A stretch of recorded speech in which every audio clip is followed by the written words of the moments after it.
ಜೀವ ಭಯದಲ್ಲಿ ಪಾಠ ಕೇಳ್ತಾ ಇದ್ದಂತ ಮಕ್ಕಳಿಗೆ ಬೆಳಕಾಗಿದೆ ನಿಮ್ಮ ಟಿವಿ5 ವಾಹಿನಿ. ಕೊಪ್ಪಳ ಜಿಲ್ಲೆ ಬಸವನದುರ್ಗ ಗ್ರಾಮದಲ್ಲಿ ಶಾಲೆ ಕಟ್ಟಡ ನಿರ್ಮಾಣಕ್ಕೆ ಮುಂದಾಗಿದ್ದಾರೆ. ಮೇಲ್ಚಾವಣಿ ಕುಸಿತ ಹಿನ್ನೆಲೆ ಭಯದಿಂದ ಮಕ್ಕಳು ಪಾಠವನ್ನ ಕೇಳ್ತಾ ಇದ್ರು. ಮೇಲ್ಚಾವಣಿ ಕುಸಿತ ಆಗಿದ್ರಿಂದ ಮಕ್ಕಳು ಜೀವ ಕೈಯಲ್ಲಿ ಹಿಡಿದುಕೊಂಡು ಪಾಠ ಕೇಳ್ತಾ ಇದ್ರು. ಹೀಗಾಗಿ KKRDB ಅನುದಾನದಲ್ಲಿ ಶಾಲಾ ಮಕ್ಕಳಿಗೆ ಕಟ್ಟಡಗಳ ನಿರ್ಮಾಣ ಕೂಡ ಆಗ್ತಾ ಇದೆ. ಕಳೆದ ವರ್ಷ ವಿಸ್ತೃತ ಸುದ್ದಿಯನ್ನ ಪ್ರಸಾರ ಮಾಡಲಾಗಿತ್ತು ಟಿವಿ5 ಕನ್ನಡದ ವತಿಯಿಂದ. ಒಂದೇ ವರ್ಷಗಳಲ್ಲಿ 4 ಕೊಠಡಿಗಳ ನಿರ್ಮಾಣ ಆಗಿದೆ.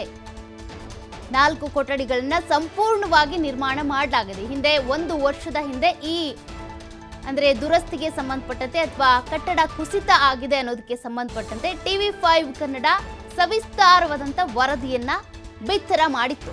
ಈಗ ಒಂದೇ ವರ್ಷದಲ್ಲಿ 4 ಕೊಠಡಿಗಳ ನಿರ್ಮಾಣ ಆಗಿದೆ. ಟಿವಿ5 ವರದಿಗೆ ಅಭಿನಂದನೆ ಸಲ್ಲಿಸಿದ್ದಾರೆ ಗ್ರಾಮಸ್ಥರು ಹಾಗೂ ಶಾಲಾ ಆಡಳಿತ ಮಂಡಳಿ. ಇದು ಟಿವಿ5 ಕನ್ನಡದ ಬಿಗ್ ಇಂಪ್ಯಾಕ್ಟ್. 1 ವರ್ಷದಲ್ಲಿ 4 ಕಟ್ಟಡಗಳನ್ನ ನಿರ್ಮಾಣ ಮಾಡಿ ಮಕ್ಕಳಿಗೆ ಸುವ್ಯವಸ್ಥೆ ಇರುವಂತ ಒಂದು ಶಾಲೆಯನ್ನ ಕಲ್ಪಿಸಿಕೊಟ್ಟಿದ್ದಾರೆ ಶಾಲಾ ಆಡಳಿತ ಮಂಡಳಿ. ಟಿವಿ5 ವರದಿಯ ಈ ಇಂಪ್ಯಾಕ್ಟ್ಗೆ ಜನರು ಜೊತೆಗೆ ಗ್ರಾಮಸ್ಥರು ಶಾಲಾ ಆಡಳಿತ ಮಂಡಳಿ ಮೆಚ್ಚುಗೆ ಸೂಚಿಸಿದ್ದಾರೆ. ಸರ್ಕಾರಿ ಶಾಲೆ, ಅಲ್ಲಿಗೆ ಹೋದ ಮಕ್ಕಳು ಪಾಠ ಕಲಿಯೋದಕ್ಕಿಂತ ಭಯದಲ್ಲೇ ಸಮಯವನ್ನ ಕಳೀತಾ ಇದ್ದಾರೆ. ಯಾಕಂದ್ರೆ ಜವರಾಯ ಆ ಶಾಲೆಯ ಸುತ್ತ ಸುತ್ತುತ್ತಾ ಇದ್ದಾನೆ. ಯಾವ ಕ್ಷಣದಲ್ಲಿ ಯಾವ ಮಕ್ಕಳ ಪ್ರಾಣ ತೆಗಿತಾನೋ ಅಥವಾ ಶಿಕ್ಷಕರ ಜೀವವನ್ನೇ ಹೊತ್ತೊಯ್ತಾನೋ ಗೊತ್ತಿಲ್ಲ. ಬನ್ನಿ, ಜೀವ ಭಯದಲ್ಲೇ ಪಾಠವನ್ನ ಕೇಳುತ್ತಿರುವ ಆ ಸರ್ಕಾರಿ ಶಾಲಾ ಮಕ್ಕಳ ಕರುಣಾಜನಕ ಸ್ಟೋರಿಯನ್ನ ನಿಮಗೆ ತೋರಿಸ್ತೀವಿ.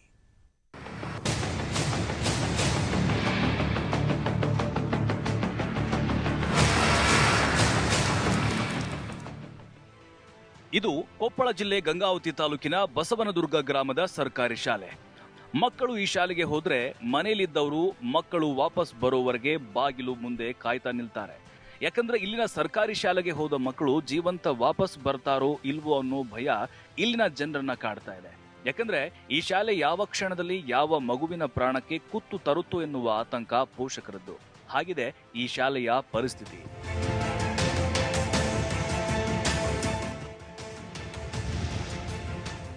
ಶಿಥಿಲಗೊಂಡ ಮೇಲ್ಚಾವಣಿ, ಆಗ್ಲೋ ಈಗ್ಲೋ ಎನ್ನುತ್ತಿದೆ ಕಟ್ಟಡ.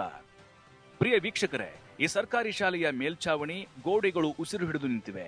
ಯಾವ ಕ್ಷಣದಲ್ಲಿ ಇವುಗಳ ಉಸಿರು ನಿಲ್ಲುತ್ತೋ, ಯಾವ ಕ್ಷಣದಲ್ಲಿ ಯಾರ ಮೇಲೆ ಬೀಳುತ್ತೋ ಎನ್ನುವ ಆತಂಕ ಇಲ್ಲಿನ ಜನರದ್ದು.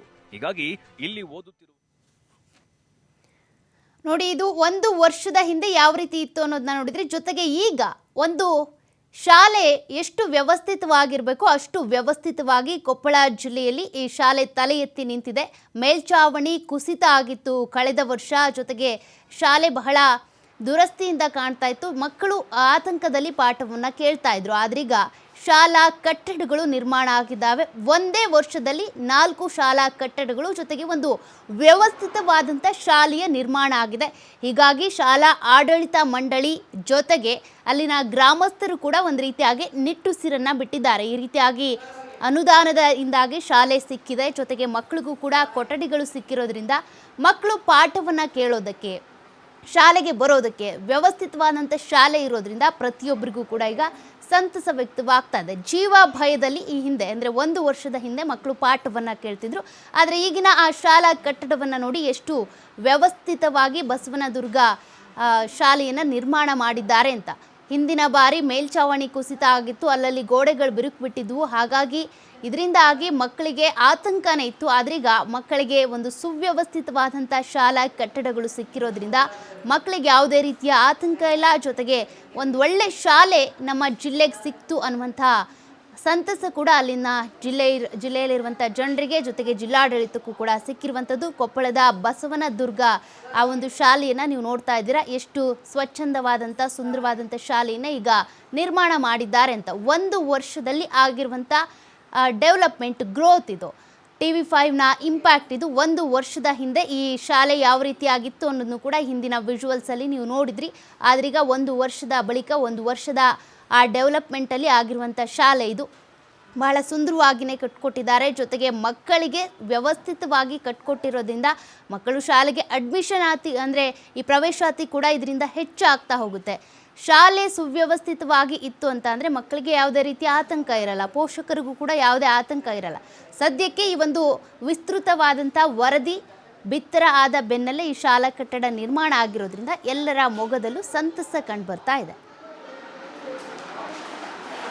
ಧನ್ಯವಾದ ಹೇಳೋಕ್ಕೆ ಇಷ್ಟಪಡ್ತೇನೆ. ಯಾಕೆ ಅಂತ ಹೇಳಿದರೆ ಕಳೆದ 1 ವರ್ಷಗಳ ಹಿಂದೆ ನಮ್ಮ ಬಸವನದುರ್ಗ ಗ್ರಾಮದ ಶಾಲೆಗಳು ಮಳೆ ಬಂದಿರಬೇಕಾದ್ರೆ ಜೀವಭಯದಲ್ಲಿ ಮಕ್ಕಳು ಮತ್ತು ಟೀಚರ್ಸ್ ಅವರು ಪಾಠ ಮಾಡ್ತಕ್ಕಂಥ ಪರಿಸ್ಥಿತಿ ಇತ್ತು. ಇವತ್ತು TV5 ಅವತ್ತೇನು 1 ವರ್ಷದಿಂದ ಏನು ವರದಿ ಮಾಡಿತ್ತು, ಅದರ ಫಲಶ್ರುತಿಯಾಗಿ ನಮ್ಮ ಶಾಲೆ 3 ಶಾಲೆಗಳ ಛತ್ತು ಮತ್ತು ಒಂದು ಹೊಸ ಕೊಠಡಿ ಅದೆಲ್ಲದೂ ಕೂಡ ಇವತ್ತು ನಮ್ಮ ಸರ್ಕಾರ ಮತ್ತು ಜಿಲ್ಲಾ ಪಂಚಾಯತ್, ತಾಲೂಕ್ ಪಂಚಾಯತ್ ಮತ್ತು ಗ್ರಾಮ ಪಂಚಾಯತ್ ಸಹಯೋಗದಲ್ಲಿ ಶಾಲೆಯನ್ನು ಅಭಿವೃದ್ಧಿಪಡಿಸಲಾಗಿದೆ. ಅದೇ ರೀತಿ ಅವತ್ತು ಬಂದು ವರದಿ ಮಾಡಿರ್ತಕ್ಕಂಥ ನಮ್ಮ TV5 ವರದಿಗಾರರು ಅವರಿಗೆ ಮಾಹಿತಿ ಕೊಟ್ಟಿರಬೇಕಾದ್ರೆ ನಾಗರಾಜಣ್ಣ ಅವರು ಬಂದು ಶಾಲೆಯ ದುಸ್ಥಿತಿಯನ್ನು ಇಲಾಖೆ ಗಮನಕ್ಕೆ ತೊಗೊಂಬಂದಿದ್ದರು. ಆದ್ದರಿಂದ ಇವತ್ತು ಈ ಮಕ್ಕಳಿಗೆ ಏನು ಬಡ ಮಕ್ಕಳು ಇಲ್ಲೆಲ್ಲ ಶಾಲೆ ಓದ್ತಾ ಇದ್ದಾರೆ, ಆ ಬಡ ಮಕ್ಕಳಿಗೆ ಓದಿಗೆ ಮತ್ತು ವಿದ್ಯಾಭ್ಯಾಸಕ್ಕೆ ಎಲ್ಲದಕ್ಕೂ ಕೂಡ ತುಂಬ ಅನುಕೂಲವಾಗಿದೆ ಮತ್ತು ಆರೋಗ್ಯಕರ ಮತ್ತು ವಿದ್ಯಾಪೂರಕ ವಾತಾವರಣ ಇವತ್ತು ಸೃಷ್ಟಿಯಾಗಿದೆ ಅನ್ನೋದ್ರೊಳಗಡೆ ಎರಡು ಮಾತಿಲ್ಲ. ನಮ್ಮ ಗ್ರಾಮದ ಪರವಾಗಿ, ಗ್ರಾಮ ಪಂಚಾಯತಿಯ ಪರವಾಗಿ ವೈಯಕ್ತಿಕವಾಗಿ ನಾನು TV5 ಅವರಿಗೆ ಆಭಾರಿಯಾಗಿದ್ದೇನೆ. ಹಿಂದೆ ಕಟ್ಟಡಗಳು ಇಲ್ಲದೆ ಇರುವ ಸಂದರ್ಭದಲ್ಲಿ ಮಕ್ಕಳು ಗ್ರೌಂಡಲ್ಲಿ ಕೂತ್ಕೊಂಡು ಮರದ ಕೆಳಗಡೆ ಕೂತ್ಕೊಂಡು ಓದ್ತಕ್ಕಂಥ ಪರಿಸ್ಥಿತಿ ಇತ್ತು. ಈಗ ಮಕ್ಕಳಿಗೆ ಸುಸಜ್ಜಿತವಾಗಿರ್ತಕ್ಕಂಥ ನಮಸ್ಕಾರ.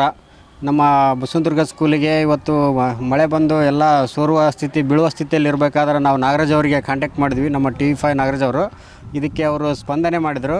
ಇವತ್ತಿಗೆ ಹೋದ ವರ್ಷ ಜುಲೈ ತಿಂಗಳಲ್ಲಿ ಮಳೆ ಅತಿ ಮಳೆ ಆಗಿದ್ದರಿಂದ ಸ್ಕೂಲ್ಗಳೆಲ್ಲ 4 ಸ್ಕೂಲು ಡೊಮಿನೇಷನ್ ಮಾಡೋ ಪರಿಸ್ಥಿತಿ ಇದ್ವು. ಅವತ್ತು ಇವರು ಬಂದು ನಮ್ಮ ಸಹಾಯಕ್ಕೆ ಬಂದು ವರದಿ ಮಾಡಿದರು. ಮತ್ತು ಇದನ್ನು ಮಧು ಬಂಗಾರಪ್ಪನವ್ರಿಗೆ ಕೂಡ ನಮ್ಮ ಡಾಕ್ಟರ್ ವೆಂಕಟೇಶ್ ಬಾಬು ಅವರು ಅದನ್ನು ವಿಡಿಯೋ ಸಮಿತಿಗೆ ಕಳಿಸಿದ್ವಿ. ಅವರು ಇದನ್ನೆಲ್ಲ ನೋಡಿದ ಮ್ಯಾಗ ಒಂದು KKRDದಿಂದ ಒಂದು ಬಿಲ್ಡಿಂಗು ಮತ್ತು 3 ಶಾಲೆಗಳು ಛತ್ ರಿಪೇರಿ ಮತ್ತು ಒಂದು ಅಂಗನವಾಡಿ, ಇವು 5 ಶಾಲೆಗಳು ರೆಡಿಯಾಗಿರ್ಬೇಕಾದ್ರೆ ನಮ್ಮ ಮಾಧ್ಯಮ ಮಿತ್ರರು ಇದ್ರ ಬಗ್ಗೆ ವರದಿ ಮಾಡಿದರು. ಇಲ್ಲಿ ಸ್ಟೇಟ್ ನ್ಯೂಸ್ ಕೂಡ ಆಯ್ತಿದ್ದು. ಇದು ನಮ್ಮ ಮಕ್ಕಳಿಗೆ ಶಾಲೆ ಒಲ್ಲೆ ಅಂತಿದ್ರು. ಇವತ್ತೆಲ್ಲರೂ ಖುಷಿಯಿಂದ ಶಾಲೆಗೆ ಬರ್ತಾಯಿದ್ದಾರೆ. ಅವೆಲ್ಲ ಒಳಗಡೆ ಫ್ಯಾನ್ಸು, ಲೈಟ್ಸು, ಟೈಲ್ಸ್ ಇವೆಲ್ಲ ಮತ್ತು ಅದು ಒಂದು ಸ್ವಲ್ಪ ಗ್ರ್ಯಾಂಟ್ ಕಡಿಮೆ ಆಗಿತ್ತು. ಮತ್ತು ಯುವ ಮೇಡಮ್ ಅವರು ಮತ್ತು ಅದೇನಾಯ್ತು ನೋಡಿರಿ, ಮಾಡಿರಿ ಪೇಂಟಿಂಗ್ ಅವೆಲ್ಲ ನಾವು ಮಾಡಿಕೊಡ್ತೀವಿ ನಿಮಗೆ ಮಾರ್ಚ್ ಎಂಡಿಂಗ್ ಅಂದಕ್ಕೆ.